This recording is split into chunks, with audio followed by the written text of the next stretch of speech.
You can feel that something greater is waiting for you. A calling that hasn't yet been fulfilled, a purpose that seems suspended between heaven and time. It's as if something deep within you keeps whispering that a destiny has been prepared, but the path toward it remains hidden in mist. And the more you pray, serve, and surrender, the more it seems like heaven watches in silence. It's not rejection, it's attention.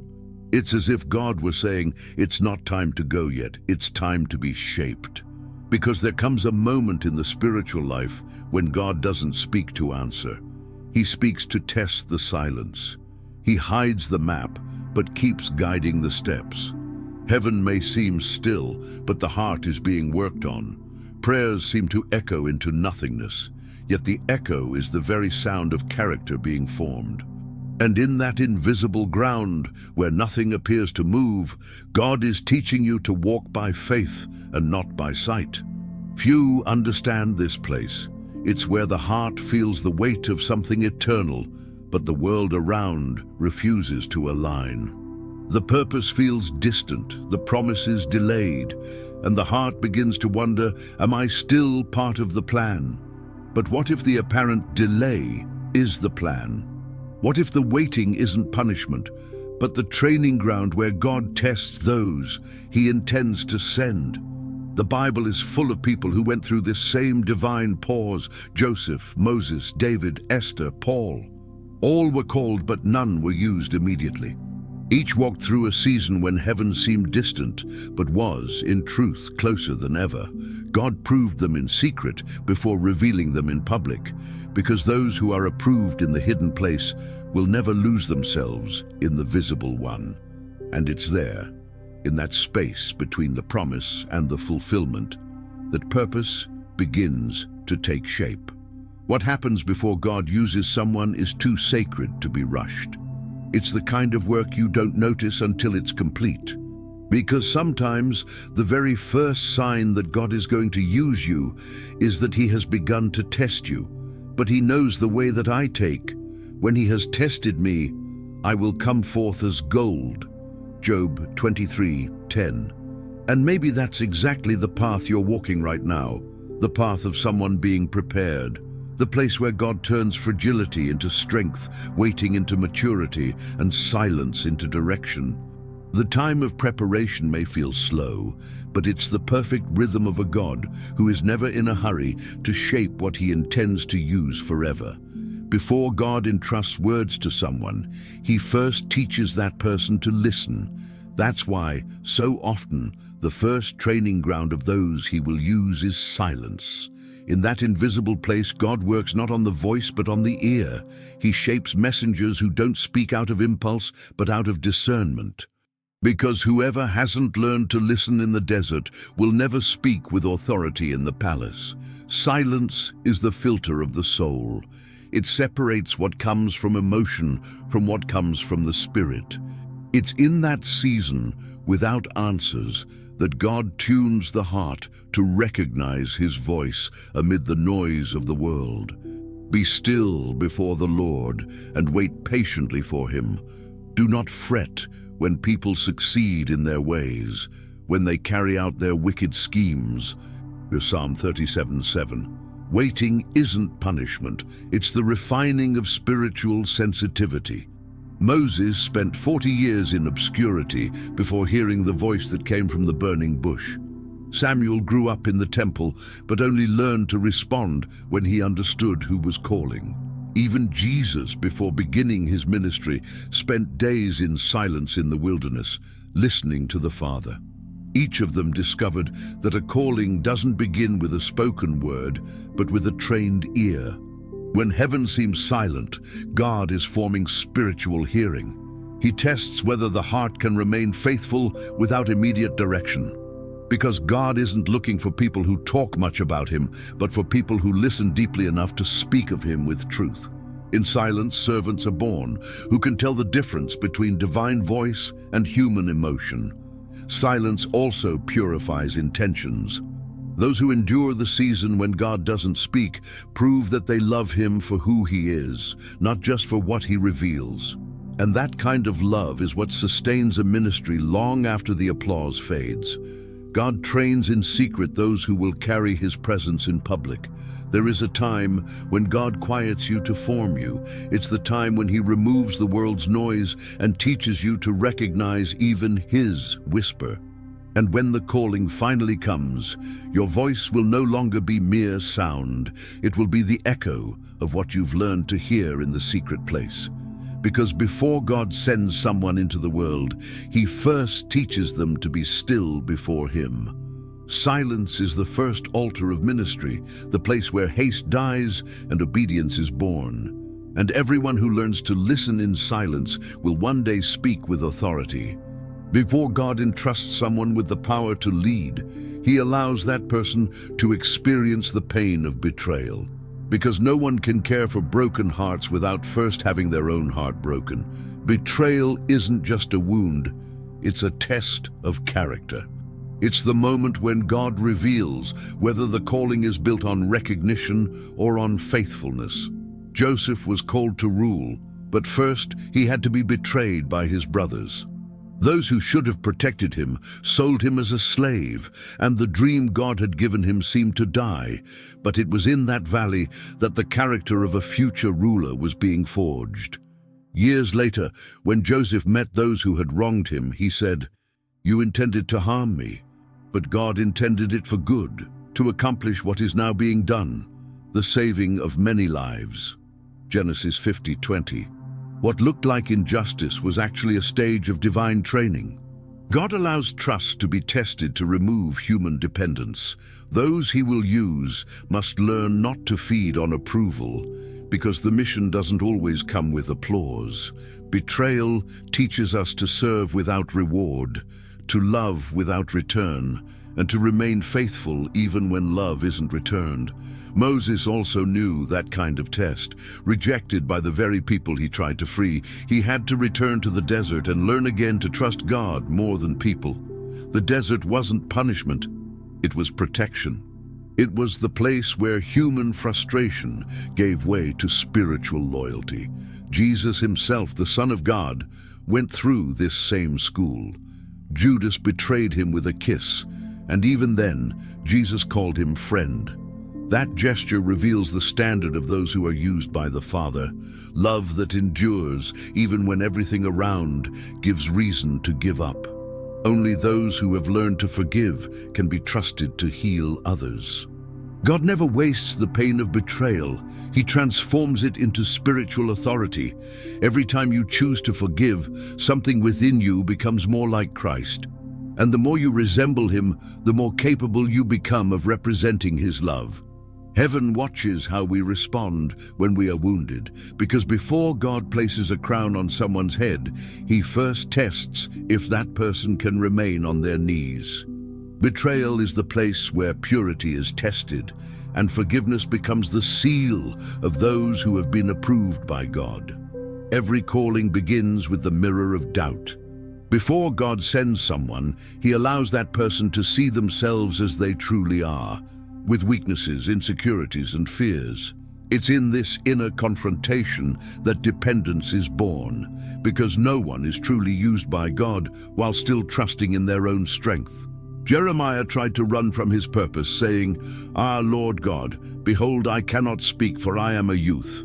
But the Lord said to him, "Do not say, I am a youth, for you shall go to all to whom I send you, and whatever I command you, you shall speak. Do not be afraid of their faces, for I am with you to deliver you, says the Lord." Jeremiah 1:6-8. His doubt revealed his limitation, but also the very space where God would manifest himself. Moses raised the same objections before the burning bush. He saw only his stuttering, while God saw a deliverer in the making. Gideon, when called, saw himself as the least in his family, yet God called him mighty warrior. In each of them, insecurity became the stage where God's voice grew clear. Doubt is the place where human self-image collides with divine identity. It's where we stop measuring our possibilities and start trusting his promises. God doesn't erase our weaknesses. He transforms them into dependence. And the more aware we are of our limits, the freer we become to see his strength at work. Jesus chose Peter knowing he would one day fall, because he doesn't choose by performance, but by willingness. Peter denied the master, but was restored by a love that never gives up. That awareness of fragility made him a leader filled with compassion.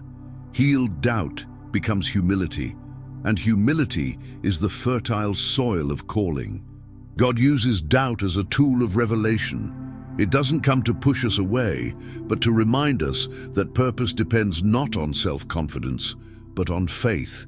It's the moment when we no longer believe in ourselves that God can finally move without resistance. Doubt is the desert where the I is silenced and the voice of the I am becomes everything. When God allows questions to remain unanswered, He is strengthening the conviction that will sustain your calling. Because those who overcome the fear of not being enough become ready to prove to the world that all things are possible when the calling comes from above. Not every open door comes from God. Before He sends someone, He tests the heart with choices that look like blessings but hide distraction. Temptation isn't merely an invitation to sin, it's a rehearsal for purpose. It's where God proves whether the servant can tell the difference between impulse and instruction. Jesus was led by the Spirit into the wilderness and immediately tempted by the enemy. The devil offered shortcuts: bread without obedience, power without the cross, glory without sacrifice. But Jesus replied, "It is written, man shall not live by bread alone, but by every word that proceeds from the mouth of God." Matthew 4:4. The test wasn't about hunger, it was about focus. God was revealing that the mission isn't sustained by fulfilled needs, but by obeyed truth. Purpose will always be tested by the temptation of an easier path. Joseph could have accepted the invitation of Potiphar's wife and gained temporary comfort, but he would have lost his eternal destiny. His obedience cost him a prison, yet preserved his purpose. That's the measure of those God will use, the ability to say no to what shines in order to stay faithful to what is true. God doesn't send those who haven't learned to recognize the sound of deception. The enemy rarely comes with threats, he comes with offers. He imitates the tone of God's voice, but never carries His Spirit. That's why discernment is the seal of a true calling. Those who will speak for God must first learn to silence the noise of convenience. Every temptation is a lesson about identity. The enemy always tries to corrupt what God has already declared. He said to Jesus, "If you are the Son of God," not because he doubted, but because he wanted to plant doubt. And it's in that very moment that faith matures, when the servant stands firm in what God already said, even when everything around demands proof. Faithfulness in secret is what sustains ministry in public. No one becomes trustworthy overnight. It's in the wilderness, away from eyes, that integrity is formed. And when God sees someone choosing truth in silence, He says, "Now I can trust you with more." If this moment in your life feels like a test disguised as an opportunity, perhaps that's exactly what it is. God training you to recognize what truly comes from Him. If this reflection met you in the middle of a choice, feel free to share one word in the comments: discernment. Before God uses someone, He leads them down paths where the map doesn't exist. The divine calling always comes with an invitation to leave the familiar and trust the unseen. It's in the unknown that faith stops being theory and becomes practice. It's there that God turns followers into pioneers. When the Lord said to Abraham, "Go from your country, your people, and your father's household to the land I will show you," Genesis 12:1, He didn't give him a destination, He gave him direction. Abraham didn't receive coordinates, he received a voice. And that voice sustained him as each step took him further away from what was safe. Because those who are guided by God must learn to walk more by the sound of promise than by the sight of circumstance. The fear of the unknown is natural, but the calling isn't for those who fear less. It's for those who obey despite the fear. Faith doesn't erase fear, it redefines it. Fear stops being about losing control and becomes about losing presence, and that awareness is what makes obedience stronger than doubt. Moses faced the same test at the edge of the Red Sea. Behind him the army, before him the impossible. Yet he raised the staff and took the first step, and in that instant the waters opened. God doesn't part the sea before the step, he moves it after. Trust only matures when it walks ahead of the miracle. Fear also reveals how willing the heart is to depend. When God takes you to places without guarantees, it isn't to expose you, it's to expand you. He places you before uncertainty so you can learn the difference between direction and control.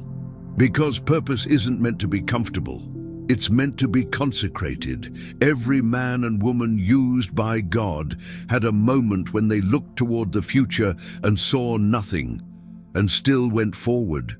That's the kind of faith heaven approves of, not the one that understands, but the one that obeys.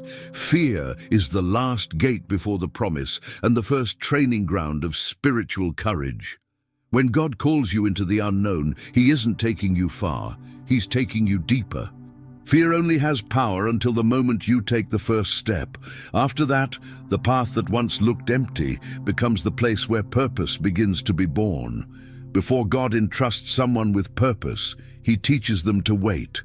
Time is one of heaven's most powerful instruments, not to punish, but to prepare. It's in the interval between calling and fulfillment that faith stops being enthusiasm and becomes structure.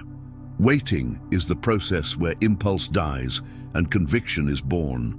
Isaiah wrote, "But those who wait on the Lord shall renew their strength. They shall mount up with wings like eagles. They shall run and not be weary. They shall walk and not faint." Isaiah 40:31. This promise isn't about passivity, it's about endurance. Waiting on the Lord isn't folding your arms, it's keeping your heart in position while time carries out God's plan. Joseph waited for years in silence, through prisons and forgetfulness, until God's timing placed him before Pharaoh. David waited after being anointed king while still tending sheep. Hannah waited, crying in the temple, until her womb became promise. Each of them was tested by the rhythm of divine timing, and each discovered that the waiting room of God is the laboratory of spiritual maturity. Time is not an enemy, it's a teacher. It shows that God's promises don't need to be rushed, they need to be sustained. Because what's born before its time dies without structure. God doesn't delay, he develops. Heaven is never late, it just works deep. Waiting also reveals why we truly follow. Some serve God for results, others remain because they love him even when they see none. That's what defines those he will use. Constancy amid silence, love that doesn't depend on reward. While time seems still, God is building the invisible, faith that doesn't depend on evidence, hope that doesn't need a favorable scene, and obedience that doesn't require explanation.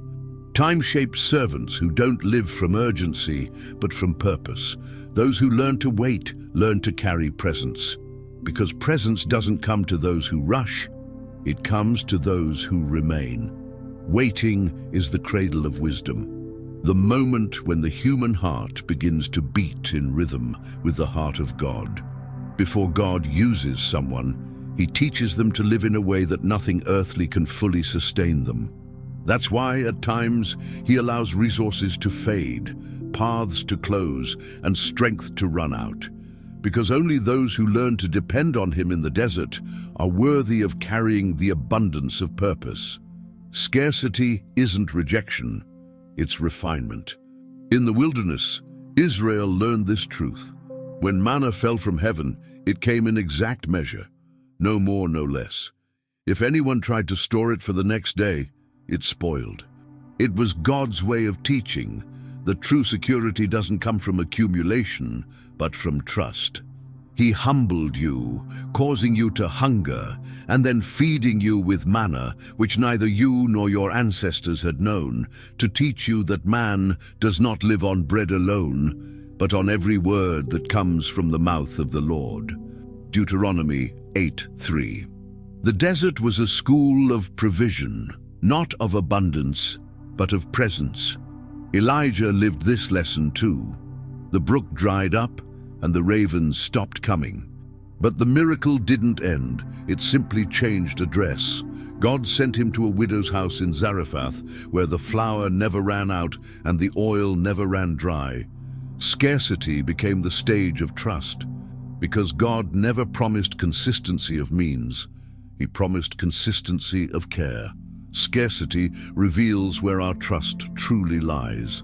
When everything flows easily, faith is easy to declare. But when the bread runs out and the door closes, that's when the heart reveals whether it trusts in provision or in the provider. God removes human support so we can learn to walk with Him without crutches. He allows emptiness so dependence can become sacred again. It's in that place of lack that faith matures. It's where prayer stops being a request and becomes a relationship. When there is nothing left but God's voice, it becomes enough. There the heart detaches from what is temporary and anchors itself in eternity. Scarcity doesn't diminish, it purifies. The servants most used by God are those who have learned to live with little, because they know that value isn't found in possessions, but in presence. Joseph learned that in prison. David learned it in caves, Paul in chains, even Jesus, who had nowhere to lay his head. Calling is not measured by the abundance of resources, but by the abundance of faith. And when God entrusts someone with the mission of feeding others, spiritually, emotionally, or physically, He first allows that person to know what hunger feels like, not to humiliate, but to teach empathy. Scarcity gives us compassionate eyes and generous hands, because those who have once depended will never withhold bread from those in need. God teaches you to trust when there is no way out, because it's there that purpose becomes indestructible. He shows you that no scarcity can cancel a promise. When everything runs out, the essential is revealed, the God who is still with you. And that is the kind of faith heaven entrusts to those it will use. Faith that survives even in the desert, because it feeds on the word, not on circumstances. No vessel is used by God without first passing through the fire. Fire is the test that reveals what words cannot. It exposes intentions, removes impurities, and turns fragility into strength. Fire doesn't come to destroy, it comes to define. It separates what is real from what is superficial, what is divine from what is merely human. The psalmist wrote, "For you, O God, have tested us. You have refined us as silver is refined." Psalm 66:10. Silver, when placed in the fire, doesn't argue or defend itself. It simply surrenders to the heat until the silversmith sees his reflection in it. That's what fire does to the servant's heart. It burns away everything that doesn't reflect Christ. Pain isn't the end of the process. It's the moment when God begins shaping His likeness within us. Daniel and his friends learned this truth literally. The furnace burned 7 times hotter, yet what was consumed weren't they. It was their chains. And in the midst of the flames, there was a 4th man, one who looked like the Son of God. The fire revealed presence, not absence. Because when heaven allows a test that intense, it's to show that God Himself walks with you through it. The truth is, fire always comes before sending. Moses was purified by the fire of the burning bush before he freed Israel. Isaiah had his lips touched by burning coals before proclaiming the word. Peter had to deny and weep bitterly before preaching with power. Fire is the language of sanctification. Only those who've passed through it can speak of grace with authenticity. Character isn't built on easy days. It's in the heat of trials that obedience becomes natural and faith becomes unshakable. God allows us to be confronted, not to break us, but to align us. He doesn't destroy vessels. He purifies them until they can hold more of His presence. The pain of the process is the price of spiritual depth. There comes a moment when the servant of God realizes that fire isn't the enemy, it's an ally. It's in the fire that masks fall, shortcuts vanish, and true motives are revealed. The one who comes out of the fire is never the same. They carry in their eyes the glow of someone who has seen God move where it seemed impossible. Fire doesn't just change, it consecrates. God doesn't entrust great responsibilities to those who have never faced great heat. Ministry without fire is fragile. Faith without fire is shallow. But when character is refined through pain, nothing can shake it. The flame that once seemed like punishment becomes the mark of approval. And it's at that moment heaven looks and says, "Now you are ready." The fire God allows doesn't consume the servant, it consumes the pride. It doesn't destroy purpose, it burns away what hinders it. So when the heat feels unbearable, remember, gold also cries before it shines. God's presence is revealed in the highest temperatures of faith. If that fire is burning inside you today, maybe it's not the end, maybe it's the beginning. Maybe God is simply purifying you for a greater sending, preparing you for something that requires a clean heart and steady hands. If this message lit something within you, share one word in the comments: refined. Sometimes it only takes one fire to transform an entire life. Every journey of spiritual preparation reaches a point where God no longer asks for something. He asks for everything. Because a true calling isn't built on what we give, but on what we stop holding back.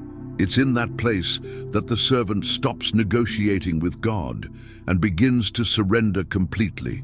Surrender is the altar where the self dies and purpose is born. Jesus showed this path in Gethsemane. There, with sweat turning into blood and the weight of the world upon his shoulders, he said, "Father, if you are willing, take this cup from me, yet not my will, but yours be done." Luke 22:42. It wasn't in the miracle that Christ's ministry reached its highest point. It was in surrender. The cross began in the garden when he chose obedience. Surrender is the deepest form of faith. It's believing so completely in God's goodness that you're willing to let go of control. It's understanding that purpose isn't about conquering. It's about obeying. Those who truly surrender don't need to see the path. They only need to trust whose hands hold it. And in that kind of trust, God finds room to move in fullness. Abraham faced the same test when he climbed Mount Moriah with Isaac. The son was the promise, the dream, the future. And yet, God asked for him. Abraham raised the knife, not because he felt no pain, but because he trusted that the God who promised life would not allow death to have the final word. And when his heart surrendered, the angel cried out, "Now I know that you fear God." The test ended when surrender was complete. God doesn't want what we have, he wants who we are. He doesn't seek our works alone, but the throne of our hearts. That's why, before God uses someone, he asks for what that person fears losing most. Because only when we release what we love does he place in our hands what we were truly created to carry. Surrender consecrates the heart. It turns the servant into an altar and purpose into worship. It's the moment when love stops being emotion and becomes obedience. God doesn't use those who merely want to serve him. He uses those who allow themselves to be broken and remade until everything within beats in rhythm with his will.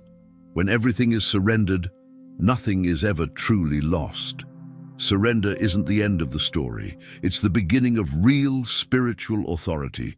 The vessel can only be filled once it's been emptied, and the heart can only become a channel once it stops being a throne. It's there, in the silence of surrender, that heaven finds a place to dwell. And maybe that's what God is asking of you right now. Not more effort, but surrender. Because there are blessings that don't come through striving, but through yielding. The altar may look like the end, but it's always the beginning of something time has yet to reveal. After all the tests, the silence, the betrayal, the fire, the surrender, one final trial remains: to stay faithful. Because faithfulness is the seal of divine approval. God doesn't look for rare talents, He looks for steady hearts. The world celebrates beginnings, but heaven rewards those who remain. Jesus told the parable of the talents and ended it with a phrase that still echoes, "Well done, good and faithful servant. You have been faithful with a few things. I will put you in charge of many. Enter into the joy of your Lord." Matthew 25:21. That is the sentence of the approved, not the most gifted, but the most consistent. Faithfulness doesn't depend on visibility. It flourishes in secret, where only God's eyes can see. David was anointed king long before he ever sat on the throne. Between promise and fulfillment came years of waiting, rejection, and pursuit. Even when given the chance to kill Saul, he spared his enemy and said, "I will not lift my hand against the Lord's anointed." And that's the kind of faithfulness heaven recognizes. Obedience, even when there are reasons to act otherwise. David learned that true authority is born from respect for God's timing. Faithfulness is also the virtue that tests character when no one is watching. It's easy to obey when there's an audience, but it's in the quiet routine that the heart is revealed. God watches what we do with little, because it's in the little that the much is proven. Those who are faithful in small responsibilities already carry the structure for greater ones.